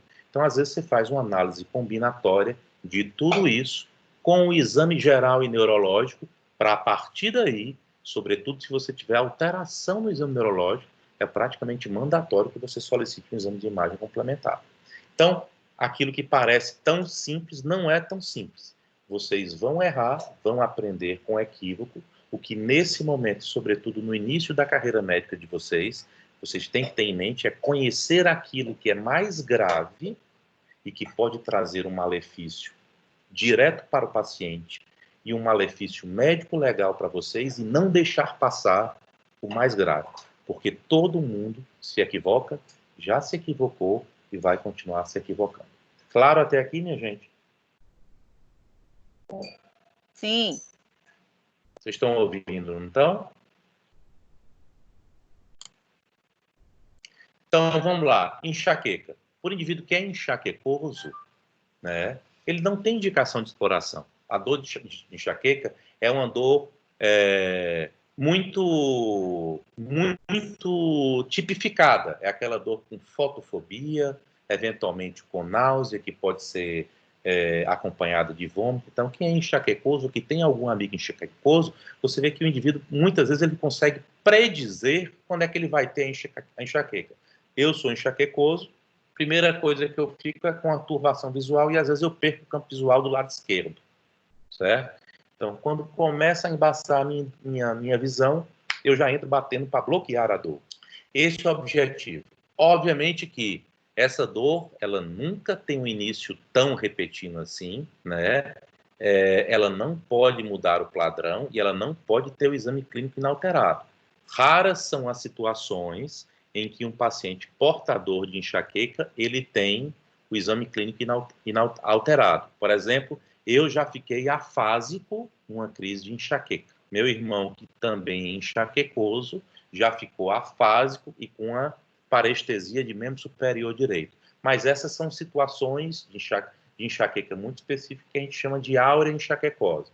Então, se chega um paciente que sabidamente você faz todo aquele questionamento que a gente fez anteriormente, o padrão de dor é um padrão de dor já conhecido, estava desaparecido aí há 6 meses, 1 ano, teve algum fator desencadeante, como, por exemplo, libação alcoólica, né? Então, muito enxaqueca pós-intermédio. Eu queria ser neurologista do curso de medicina pós-intermédio, né? Eu apostaria muito na música do Márcio Vitor e naqueles outros sons que tocam lá, como um fator desencadeante, mas as outras libações próprias do evento fazem com que as pessoas tenham mais dor depois. Mas essa dor é uma dor conhecida, de mesmo padrão, o indivíduo ele já chega para você, olha, doutor, eu acho que é a minha enxaqueca, e cabe a você fazer esse organograma outro, para fazer com que ele não passe desapercebido por um sinal de alarme. Mas, normalmente, não existe sinal de alarme e é uma dor que se repete. Agora, quais são os eventuais sinais de alarmes que eu, como plantonista de emergência, tenho que estar atento e nunca deixar passar? Isso daqui, gente, é o que vocês não podem errar. Então, o primeiro ponto, e talvez o mais crucial, e que dificilmente vai estar aí escrito em algum livro de vocês, é que uma dor de cabeça recente, o indivíduo nunca teve essa dor. Essa dor foi aguda e foi brutal, até prova do contrário, é um sinal de alarme. Então, eu sou enxaquecoso e tive uma dor um pouco mais forte. Ela foi começando e ficou muito forte e me levou para a emergência. Isso não... tem recebido por dia, em média, de 15 a 20 enterros de pessoas com suspeita da Covid-19. Alguém entrou no jornal aí. Só se fala de Covid, né, gente? E a gente aqui falando de cefaleia. Então, essa cefaleia, em particular, se o cara não tem, e ele tem mais de 50 anos, se existem fatores predisponentes ou ligados à história, se é uma dor de cabeça hospital na nuca, se o cara tem rigidez de nuca, e se é uma dor que não cede.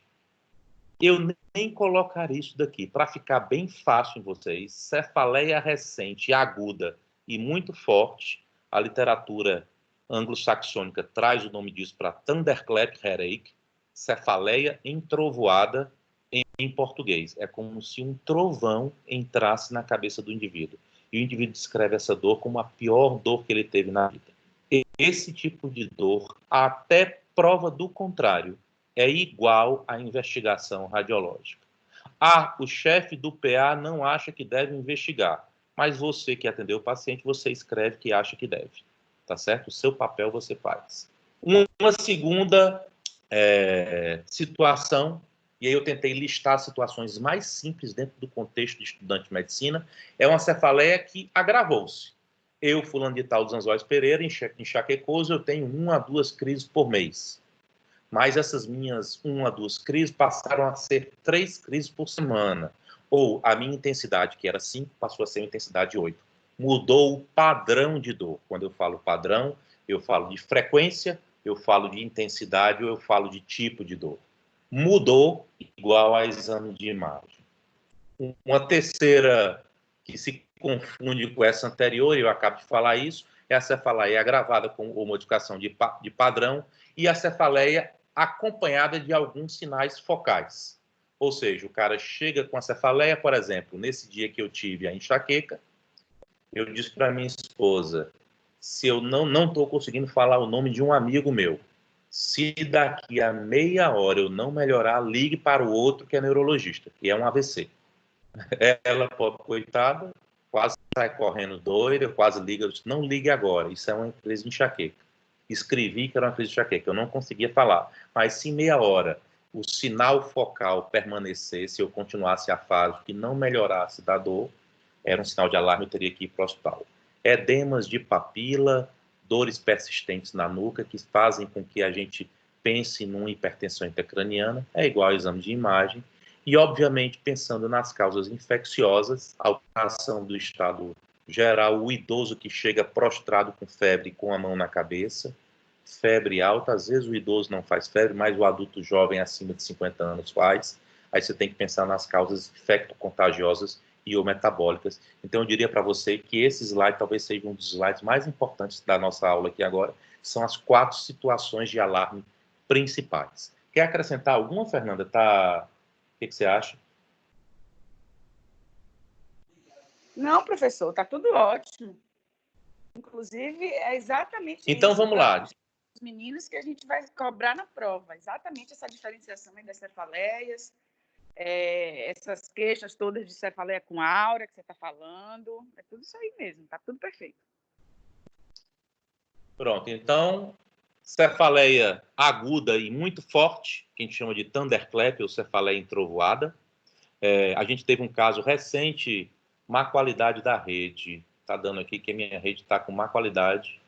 Eu não sei o que é. Mas vocês estão me ouvindo. Caso vocês parem de me ouvir, Fernanda me manda. Perfeito aqui. Pronto. Então, cefaleia recente, cefaleia que agravou ou que mudou o padrão, né? Essas duas se confundem, eu coloquei separado, mas porque pode vir uma coisa separada da outra. E cefaleia que se acompanha de sinais focais, tais como edema de papila, alteração de estado geral, sinais de hipertensão intracraniana. E aqui a gente vai para alguns exemplos de cada uma dessas. Cefaleia súbita. Quais são os padrões que eu posso ter cefaleia súbita? Pode ser a pior cefaleia da vida, que eu falei de thunderclap, ou cefaleia entrovoada, com uma síndrome meninge associada. O cara tem rigidez de nuca, o cara tem Laseg e Kernick. Vocês já viram o exame neurológico ou não? Sim.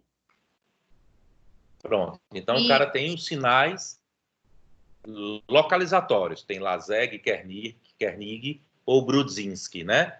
Eu acho que vocês devem ter visto aí o exame neurológico, deve ter sido com o Vitor Mascarenhas, provavelmente, não sei. Então, até prova do contrário, esse paciente ele tem uma hemorragia subaracnoide, aqui uma tomografia de crânio, e aqui é o espaço subaracnoide hiperdenso. Quando eu falo de tomografia, lembrando, eu falo de densidade, e aqui, ó, comparativamente ao outro lado, você sempre compara um com o outro.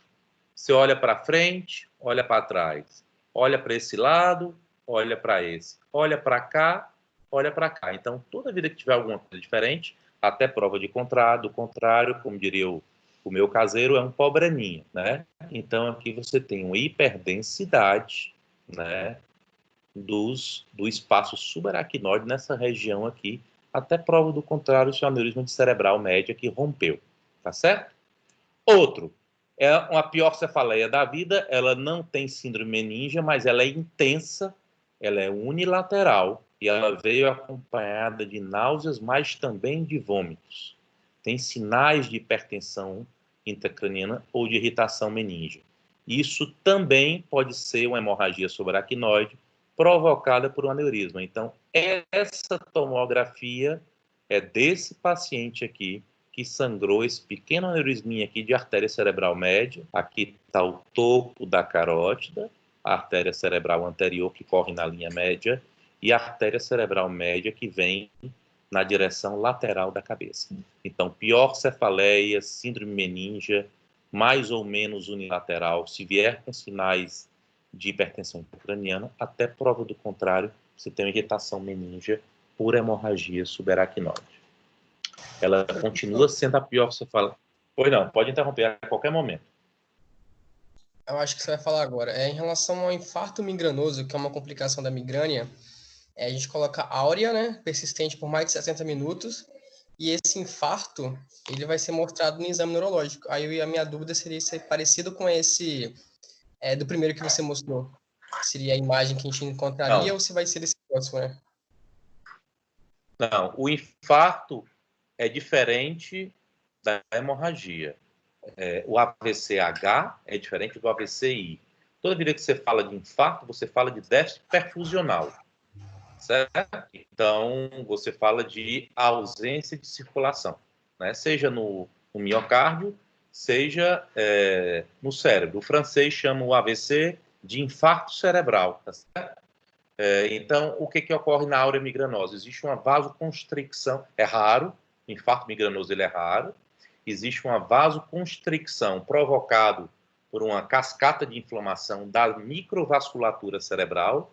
Essa microvasculatura cerebral se contrai e aí falta sangue para o córtex e pode provocar, dentro de um contexto inflamatório de enxaqueca, pequenos pontos de estreitamento e de isquemia. Isquemia seria o contrário, seria você ver spots pretos dentro do parênquima cerebral. Em teoria, tudo que é branco em tomografia ou é sangue, ou é osso, ou é lipoma, ou é gordura. Então, aqui, ó, eu tenho sangue, eu tenho osso, perdão, e aqui eu tenho sangue, tá certo? Então, é outra coisa, e o infarto migranoso é algo bem raro, tá certo? Alguma outra pergunta? GM aqui, não sei se foi você que falou, quem foi que falou? Não, obrigado, Gabriel. Então, né? Tchau. Gabriel. Então, pior cefaleia, sinais focais e crise, entra naquele organograma da gente lá, né? Se for mulher, por exemplo, é uma dor de cabeça muito forte, se faz uso de anticoncepcional, e aqui eu não estou querendo apavorar ninguém, mas é fator de risco. Se tiver com sobrepeso, é fator de risco. Então, existem estados de hipercoagulabilidade, isso daí que vocês entenderam, eu não consegui falar, né? Hipercoagulabilidade, que estão relacionados ao sexo feminino e ao uso de hormônios, de anovulatórios e por aí vai, que podem cursar com cefaleia e sinais focais ou crise. Mas o paciente que chega na emergência com uma crise convulsiva, tendo tido antes disso uma dor de cabeça, é igual ao exame de imagem, tu não vai pensar até 2. Entendeu? O que eu estou querendo mostrar para vocês aqui? Que essas situações que fazem com que você não hesite em solicitar um exame de imagem, elas são muito evidentes. Mas ainda assim, gente, todo dia, em todas as emergências de Salvador, tem gente que come bola. E outra coisa que é própria à geração de vocês, o receio de pegar esse instrumento aqui, que é formidável, fazer isso e humildemente ligar para o colega. Fulano de tal, eu sou Antônio Rosa, da emergência do Hospital X. Meu irmão, me desculpe estar lhe ligando, mas eu estou com uma dúvida aqui num paciente assim, e eu estou querendo fazer uma exploração. E aí você discute, você reconhece que está na dúvida, porque todo mundo teve na dúvida um dia, você é humilde, você divide a responsabilidade, você toma a conduta mais correta. Então você pega o telefone e liga, tira a dúvida, não pede deliberadamente. Você faz uma ligação telefônica, conclama o teu colega que está no box do lado, ou o chefe, ou o diarista do plantão, que é a pessoa que passa todos os dias horizontalmente, como a gente diz, e divide. O que não pode é tu ter um sinal de alarme na tua frente, não reconhecer esse sinal de alarme e mandar o paciente para casa. Isso não pode. Uma quarta situação, também cefaleia intensa. Pois não, fica à vontade. Uma dúvida, esses sinais focais seriam os diferentes da áurea migranosa, né? Da áurea da migrânia, né? Não, a área migranosa ela pode ter sinal focal, como eu falei agora, o meu exemplo. Eu fiquei afásico e meu irmão ficou afásico e teve parestesia. Isso é um sinal focal. Isso também vai se encaixar como sinal sinal de alarme. Vai se encaixar como sinal de alarme. Tá, então, porque é preferível que você peque pelo excesso, faça um sinal focal e tenha um exame normal, do que achar que é uma área migranosa e vai passar ao largo de uma hemorragia subaracnoide que pode ser catastrófica. Então, eu dando o meu exemplo, eu falei com minha esposa, eu disse, olha, eu acho que é uma enxaqueca. Se em meia hora não passar, ligue para fulano de tal. Eu já cantei a pedra. Entendeu? Então, tu peca pelo excesso e tu tem uma grande justificativa. Olha, eu tive receio de não ser, de ser algo mais grave e solicitei o exame. Se você cometer um excesso, você vai aprender com esse excesso. Porque é assim que é feita a vida do profissional da área de saúde, de equívocos, e a gente tem que tentar minimizar o equívoco, e de aprendizados, e a partir daí você construir a sua maneira de agir e poder errar menos, tá certo? Então, todos os outros, cefaleia intensa, olho, orelha, Claude Bernard Horner, quando o cara chega com a dor de cabeça intensa, com a dilatação pupilar ou com um olho baixo e, eventualmente, uma dor no pescoço, isso é patognomônico de dissecção. Essa semana, num grande hospital de Salvador, nós tivemos um caso desse, uma paciente jovem, suspeita grande de Covid. Eu estou dando para vocês um exemplo dessa semana, tá? No hospital terciário, um hospital muito bom, com a thunderclap, ou seja, uma cefaleia pior da vida, e que começou com uma dor no pescoço. E na mesma paciente cometeram-se 2 equívocos. Não fizeram uma imagem nela, na urgência, uma thunderclap, e quando fizeram a imagem não exploraram o pescoço, já que ela tinha a queixa de dor cervical, para afastar a dissecção vaso de carótida interna, que é uma situação clínica que vocês vão verificar lá na frente. E o último contexto dentro de cefaleia súbica é a febre com uma síndrome meningea, ou seja, um quadro infecto-contagioso. Você vai fazer normalmente uma punção lombar e vai mostrar a meningite se os exames de imagem forem negativos. Então, em um slide estão resumidos aí as principais causas e mais importantes que vão acompanhar vocês em toda a vida de médicos de vocês, nos casos de cefaleia súbita. O cara nunca teve, passou a ter. Eu estou falando com vocês aqui e daqui a 2 horas eu tenho uma cefaleia súbita. Provavelmente, se isso acontecer comigo, eu vou me encaixar dentro desse slide. Até aqui tá claro, gente? Tá. Como ninguém falou, deve estar. Eu vou indo. Pronto. Mesma coisa, cefaleia progressiva. Então eu coloquei 3 quadros lá, né? A cefaleia aguda, cefaleia progressiva, mudança de padrão e aquela com síndromes focais. Eu posso ter uma cefaleia progressiva com febre? Não, ele vem piorando e está com febre. Está com febre, você tem que pensar em meningite. Você vai questionar esse caso. Mas essa dor de cabeça é progressiva, ela é contínua pela manhã, ela vem com vômitos. O que é vômitos? Alterações visuais e intelectuais, para a colega que me perguntou nesse instante, eu não sei se é LB aqui que está marcado. Normalmente a outra pessoa que falou fica marcadinho aqui no canto. Isso aqui são sinais localizatórios, né? Então, até prova do contrário, isso aqui é sinal de hipertensão intracraniana. Aqui é um tumorzão, ó, frontal, um tumor aqui no quarto ventrículo, tá vendo aqui, ó, né, com hidrocefalia supratentorial. Aqui é um corte sagital em T2, o líquor é branco, né, invadindo aqui o cerebelo, e aqui uma placa de hipersinal aqui com um tumor frontal. Então, você teve uma dor de cabeça que tem algumas características, que ela vem progredindo e que ela vem com alterações neurológicas, é igual ao exame de imagem. Você teve uma dor de cabeça ortostática, hipotensão ortostática, em alguns, estou citando aqui, sobretudo, pacientes mais idosos ou longilíneos, talvez não caiba muito no contexto de vocês, nesse momento que vocês se encontram no curso de medicina. Sinais de hipertensão intracraniana e sinais focais e crise convulsiva, muito menos. Trombose venosa cerebral, aqui está uma imagem, ó, com um trombo aqui no seio sagital superior, um trombo aqui no seio sagital, no seio lateral esquerdo, e o padrão aqui do seio cheio de contraste. Esses dois aqui, tanto de cima, o seio lateral, o seio sagital superior, quanto o seio lateral esquerdo, deveriam estar preenchidos por contraste, e o que tem aqui é o trombo. Então, a natureza, muito embora ela seja capciosa, na grande maioria das vezes, ela vai dar a pista para vocês. Se a dor é súbita e apresentou alguma alteração, como foi o slide anterior, exame de imagem. Se a dor é progressiva e veio com sintomas de hipertensão intracraniana, irritação meníngea, sinais focais, né, você vai também explorar, me perdoe que eu saí da minha tela, você também vai explorar com sinais, com exames de imagem, tá certo? Então, qual a exploração? Esses são os dois cenários, a gente já está caminhando agora, eu acho que mais para o fim da aula, eu acredito, né?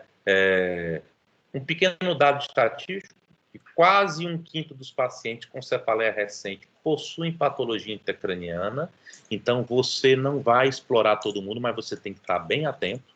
A tomografia é o exame de referência, por quê? Porque ele é rápido, é barato, comparado com a ressonância. O paciente é mais fácil de transporte, ele ocupa menos tempo no exame de imagem, e você consegue quase todas as respostas. E quando você está, por exemplo, pensando em um cenário de cefaleia aguda, que pode ser uma hemorragia cerebral, aqui da hipertensão arterial, aqui é HSA e não HS, a TC ela tem uma grande sensibilidade, tá certo? Então, resumindo, a TC é recomendável para toda cefaleia recente, aguda e, sobretudo, se é de novo padrão. Se ela é uma cefaleia progressiva, mas que vem com sinais localizatórios, você pode explorar com tomografia e depois terminar numa ressonância. Obviamente que a tomografia, isso aqui seria o assunto só para uma aula específica, se a tomografia ela é negativa, ainda assim, em pequenas hemorragias cerebrais, se você está suspeitando um paciente que tem uma thunderclap, que tem uma cefaleia entrovoada, e que tem sinais meníngicos, você diz assim, poxa, eu tive uma aula uma vez no curso de medicina que alguém falou isso, cefaleia aguda, recente, com sinais meníngicos, até prova do contrário, é hemorragia subaracnoide. Mas a tomo veio normal. A tomo pode vir normal? Pode. A sensibilidade da tomo não é 100%. Então, se você tem forte suspeição, você vai fazer uma punção lombar desses pacientes, muito embora a tomografia seja normal. Tá certo? A tomografia, como eu acabo de falar, para hemorragia subaracnoide, ela tem uma sensibilidade que ela é decrescente com o passar das horas, e isso daqui é crucial para a gente. Nós temos medo de médico, nós somos teimosos, nós não gostamos de emergência. Essa é a nossa população. Tá certo? Dificilmente, a não ser quando a dor de cabeça é muito importante, e quando ela o cara vai para emergência mesmo, mas é muito comum que os pacientes que tiveram pequenas hemorragias, eles cheguem no PA depois de 24 horas de evolução. E aí a sensibilidade, ó, ela desce drasticamente, ao ponto em que no 7º dia ela é normal em 50% dos casos. Aí você pode lançar mão ou da ressonância, em sequências específicas da ressonância. Nesse caso específico aqui, o nome dessa sequência é FLAIR, aqui é uma tomografia e aqui é uma ressonância. Tomografia você consegue ver o osso hiperintenso, ou você pode fazer uso da punção lombar, como eu fiz menção no exame anterior. Trombose venosa cerebral é uma causa frequentemente não pensada e subdiagnosticada na emergência. Ocorre muito mais em mulher do que em homem, pode ocorrer em homem também. E ela tem sinais diretos ou indiretos, eu não vou entrar nessa perspectiva de vocês, mas normalmente é uma paciente que chega com a clínica tendendo a ser discreta e que vocês não valorizam. Mas quando vocês vão perguntar, vem cá, você já teve essa dor de cabeça antes? Não, essa dor de cabeça do jeito que eu estou tendo aqui, nunca tive. Aí acende a primeira luz, é uma dor de cabeça nova. E esse padrão de dor? Não, olha, eu tinha esse padrão de dor, mas ele vem piorando dia a dia. 15 dias atrás, 10 dias atrás, era uma dor 2 em 10. Hoje está uma dor 8 em 10, ao ponto de que eu vim para emergência, ou seja, teve um padrão de evolutividade. E normalmente aparece algum sintoma associado, tá certo? Então a trombose venosa cerebral, que é esse sinal aqui do delta, por exemplo, ela pode cursar com um infarto, né? Ou seja, um infarto venoso do hemisfério, essa zona de hipossinal aqui, e esse infarto ele pode se transformar numa hemorragia, que é a transformação hemorrágica de uma trombose venosa cerebral.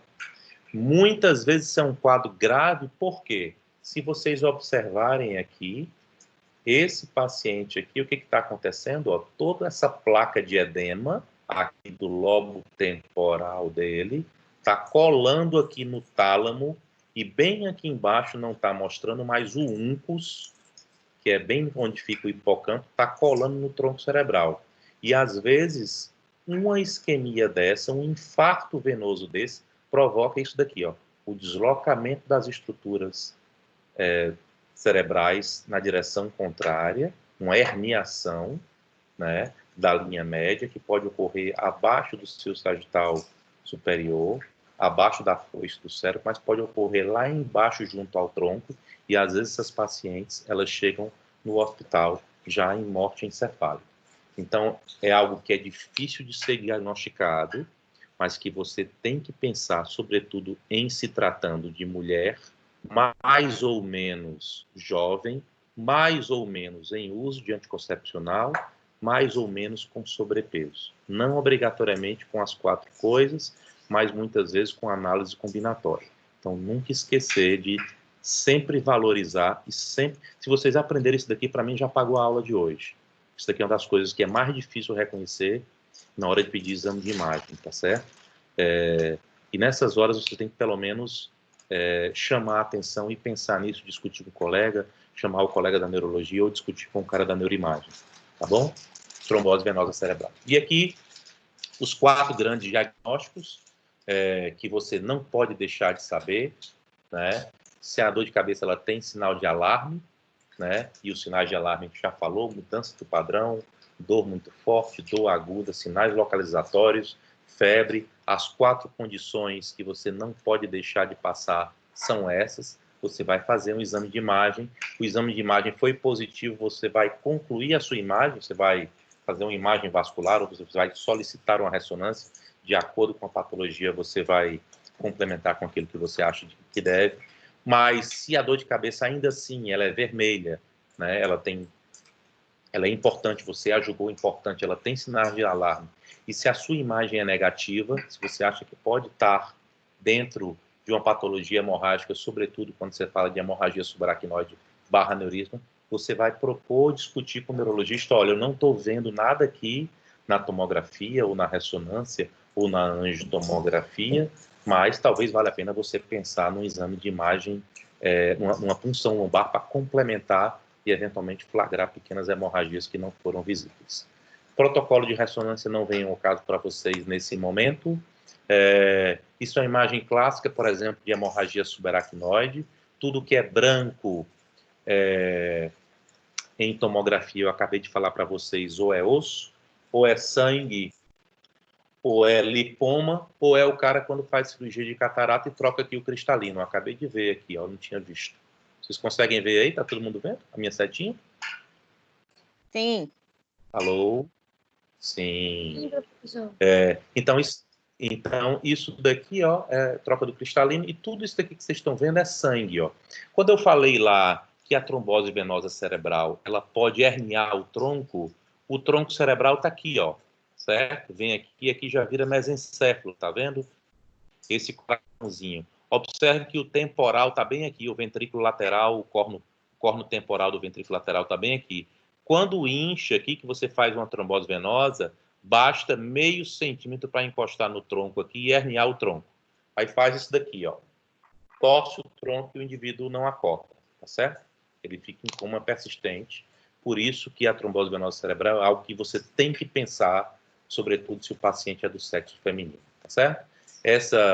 Isso é uma hemorragia, né? Foi esse aneurisma que foi tratado. Isso aqui é o que eu faço no dia a dia para ganhar dinheiro, é tratar esse tipo de coisa.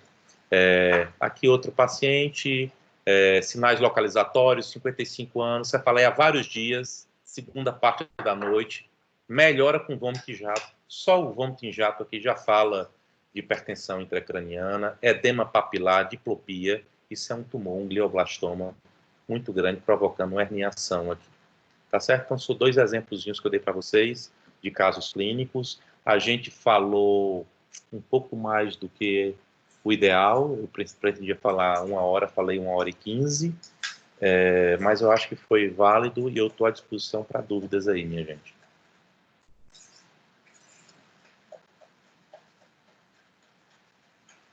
Prof, esse caso que você acabou de mostrar, você disse que isso era proveniente do quê? Hemorragia? Qual? Esse mesmo que está aí na tela.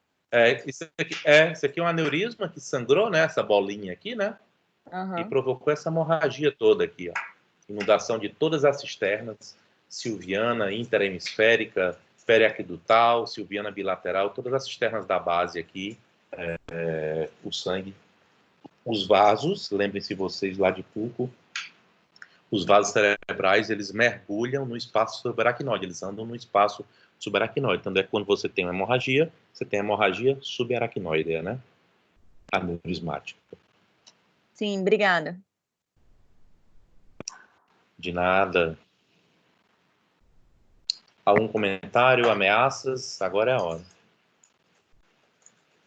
Eu queria te agradecer mais uma vez, professor. A aula foi excelente, eu acho que esclareceu muita coisa aí dos meninos que estavam bem angustiados, porque não tem aula, né, presencial, então a palestra foi bem clara. Nada como ser o dia a dia para poder a gente conseguir fazer uma palestra tão boa quanto você fez. Muito, muito boa mesmo, parabéns. Obrigado, Fernanda. Gente, dúvidas, fique à vontade aí, às vezes a sua dúvida é de alguém. Ô, professor, às vezes a minha internet caiu um pouquinho e eu perdi alguns slides. O senhor vai disponibilizar essa gravação no AVA ou como vai ser? Não, Carolina, porque muitos desses slides aqui não são só meus, entendeu? São aulas que eu construí na época de residência e eu não tenho por hábito disponibilizar slides. Eu nem sabia dessa possibilidade de vocês, entendeu? Eu não sei se essa minha aula de cefaleia eu tenho em PDF, mas eu vou olhar, se eu tiver em PDF, eu acho que essa eu posso disponibilizar sem nenhum problema. Ok, obrigada. De nada, Barqueiro Lopes. Dúvidas, ameaças? Todo mundo pré-feriado aí. Nós mantivemos o quórum aí, somos 97, 87, né? Pouco mais de 10% aí, pouco menos de 10% nos deixaram nesse trajeto aí. Mas posso te dizer que foi um dos maiores quórums aí das palestras, viu? Você está de parabéns. Prof, obrigada. Obrigado, Fernanda. Obrigada pela introdução à imagem. A gente não teve até então, foi ótimo, foi muito bom. Massa. De repente aí, Fernanda organiza mais lá na frente, algum outro encontro da gente aí que eu possa contribuir, tá bom? Fiquem em casa, evitem aglomerações e bem-vindos. Foi um prazer, viu? Obrigada, prof. Prazer foi nosso. Obrigada. Valeu. Aqui é só sair? Como é que eu... Valeu, Fernanda. Prazer. É só sair aqui? Como é que é? Só clicar no telefonezinho vermelho. Tá. Valeu, professor.